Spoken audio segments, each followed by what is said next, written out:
Today I'm going to tell you about one of the most famous Italian composers of all time named Giuseppe Verdi. Here's a picture. He's got a pretty cool top hat, nice mustache, nice scarf too. I'd say he's a pretty suave guy. But when he was born in 1813, the area he was born in was not part of Italy because Italy was not even a country yet. Instead, he was really born in France. Giuseppe Verdi did not come from a musical family. His father was an innkeeper and his mother was a spinner. If you don't know what a spinner is, that's someone who takes raw materials like wool or cotton and turns it into something like yarn or fabric. Even though Verdi's parents were not musical people, they thought that it was important that he learn something about music as he grew up.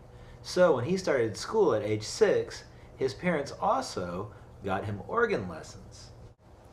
Verdi quickly learned to play the organ, and it soon became clear that he was a very talented musician. His parents bought him a piano to play in his home, and he started singing in the church choir. When he was 8 years old, Verdi's organ teacher died. And even though he'd only been taking organ lessons for 2 years, Verdi had learned enough that he was able to take over his organ teacher's position as the town organist.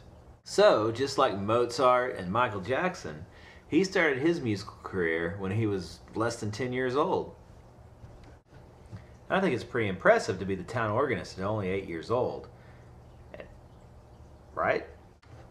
Seeing such great potential in their son, Verdi's parents sent him away to school to learn more about music at the age of 10, and he went to a town called Busseto.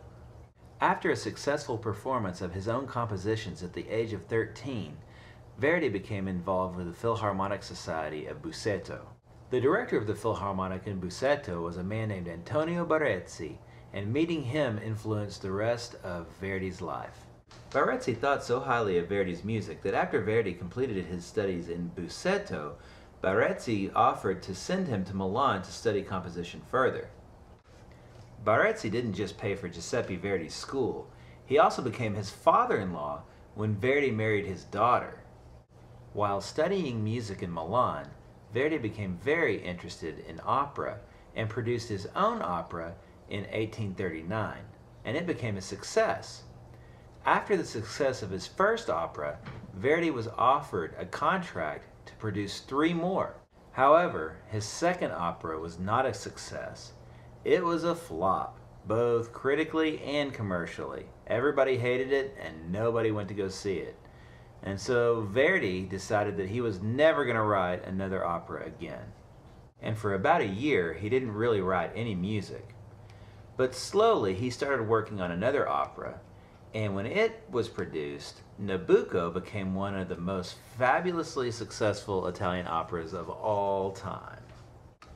And for about a year, Verdi didn't really work on any music. But slowly he started working on another opera called Nabucco. And when it was produced, it became one of the most fabulously successful operas in all of Italian opera history. And it assured that Verdi would have fame and fortune for the rest of his life. And for the rest of his life, Giuseppe Verdi continued to write and produce operas. Giuseppe Verdi produced so many operas that that's what he's most famous for even today. One of his most famous non-opera works is called the Requiem.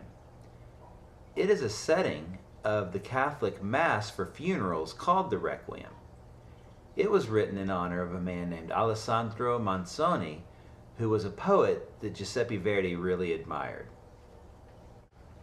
As Giuseppe Verdi got older, he wrote less and less music. Finally, in 1901, he suffered a stroke. About a week later, he died. At Verdi's funeral in Milan, musicians from around Italy came together to perform in honor of the great composer. This concert remains the largest public assembly in the history of Italy.